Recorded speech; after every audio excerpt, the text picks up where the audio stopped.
So with this product, you can use the copper base to it, and that copper base works really well when you add this color acid on top of it. It gives it a variation of colors, a little bit more texture, but in this case, as we found out, because we wanted those red, whites, and blues to pop so much, that the copper made the blue turn out a little bit more green.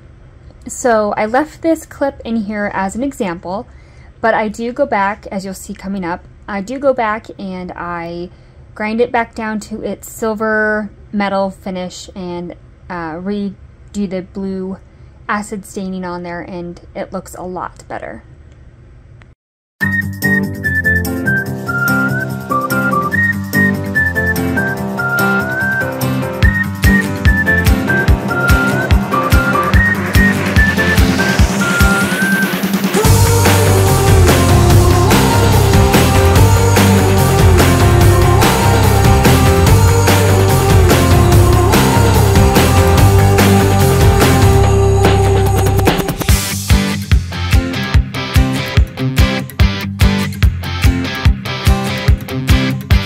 So it's also worth mentioning that when you're using these chemicals, you should be wearing your personal protection equipment, but I am not very good at doing that. So, friendly reminder, you probably should be wearing gloves and be working in a well-ventilated area.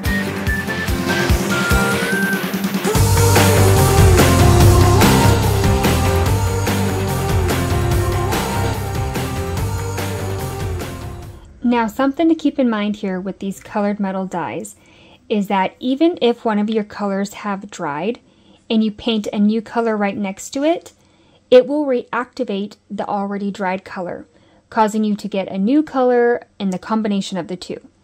So you want to have a really steady hand if you're doing this hand painting.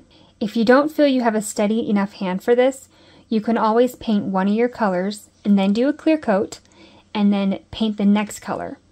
I've also used these metal dyes using an airbrush, and I don't feel like they combine as easily. If anything, it might very gently combine two colors together, but it's very subtle, almost like a cloud-like transition.